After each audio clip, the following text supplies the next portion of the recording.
1775. The American Revolutionary War began as the American colonies sought to detach from England and its oppressive monarchy. Though many reasons are cited for the revolution, one in particular sticks out as a prime cause. That King George III of England outlawed the interest-free, independent currency the colonies were producing themselves, in turn forcing them to borrow money from the Central Bank of England, immediately creating economic hardship and despair. In the words of Peter Cooper, former vice president of the New York Board of Currency, after Franklin had explained to the British government as the real cause of prosperity, they immediately passed laws forbidding the payment of taxes in that money. This produced such great inconvenience and misery to the people that it was the principal cause of the Revolution. In 1783, America won its independence from England. However, its battle against the central bank concept and the corrupt, power-hungry mentality associated with it had just begun. So what is a central bank? A central bank is an institution that issues and regulates the currency of an entire nation. Based on historical precedent, the typical powers inherent in central banking practice include the control of interest rates and the expansion and contraction of the money supply itself. Now, the central bank does not simply issue money to the government, it loans it to them with interest.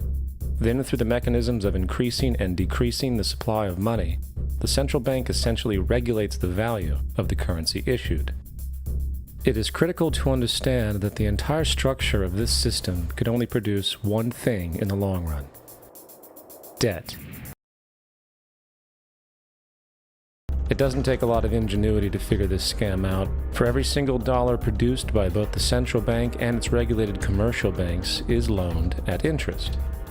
That means every dollar produced is actually the dollar plus a certain percentage of debt based on that dollar. And since the banking system has the monopoly of the production of the currency, and they loan each dollar out with an immediate debt attached to it, where does the money to pay for the debt come from? It can only come from the banks again, which means the banking system has to perpetually increase its money supply to temporarily cover the outstanding debt created, which, in turn, since that new money is loaned out at interest as well, creates even more debt. The end result of this system is essentially slavery, for it is technically impossible for the government and thus the public to ever come out of the self-generating debt.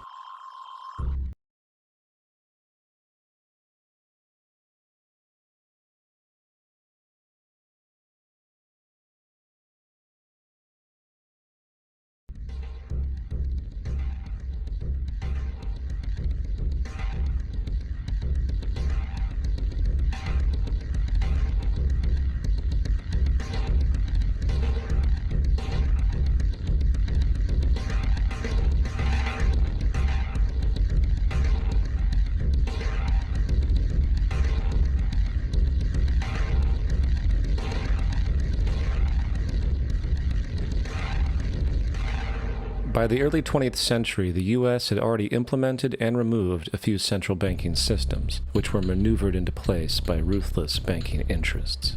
At this time, the dominant families in the banking and business world were the Rockefellers, the Morgans, the Warburgs, the Rothschilds.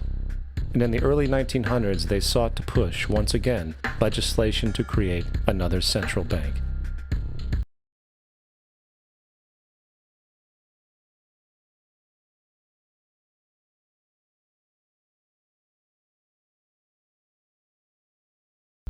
However, they knew the government and public were very weary of such an institution, so they needed to create an incident to affect public opinion. So J.P. Morgan, publicly considered a financial luminary at the time, exploited his mass influence by reportedly creating rumors that prominent banks in New York were insolvent or bankrupt. Morgan knew this would trigger mass hysteria and a systemic crisis, and it did. The public, in fear of losing their deposits, immediately began mass withdrawals. Consequently, the banks were forced to call in their loans, causing the recipients to sell their property, and thus a spiral of bankruptcies, repossessions, and turmoil emerged. Putting the pieces together years later, Congressman Charles Lindbergh wrote, "The King bankers put in motion in 1907 a great scheme. They had gambled and speculated on Wall Street until so many watered stocks and bonds had been manufactured. The king bankers knew the condition and informed the favorite of their friends what was to come. There was to be a panic in the fall of 1907, and it would be advertised as the result of our bad banking and currency laws.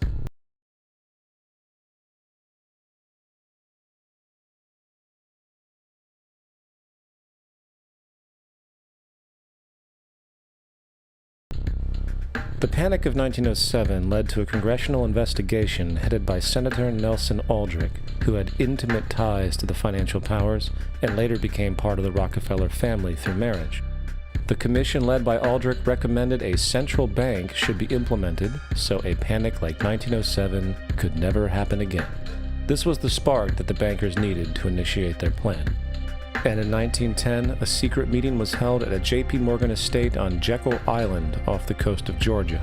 It was there that the central banking bill called the Federal Reserve Act was written. This legislation was written by bankers, not lawmakers. This meeting was so secretive, so concealed from government and public knowledge, that most of the figures who attended disguised their names when en route to the island. And after this bill was constructed, it was then handed over to their political frontman, Senator Nelson Aldrich, to push through Congress.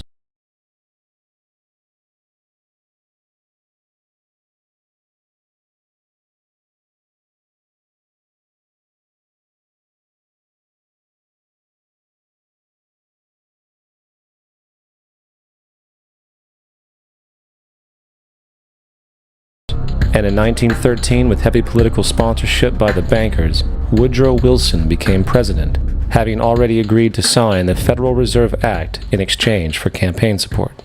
And a few days before Christmas, when much of Congress was at home with their families, the Federal Reserve Act was voted in, and Wilson in turn made it law. The night before its passage, Congressman Charles Lindbergh pleaded, "This act establishes the most gigantic trust on earth. When the president signs this act, the invisible government by the money power will be legalized." Now, the public was told that the Federal Reserve System was an economic stabilizer, and inflation and economic crises were a thing of the past. Well, as history has shown, nothing was further from the truth. The fact is, the bankers now had a streamlined machine for economic manipulation.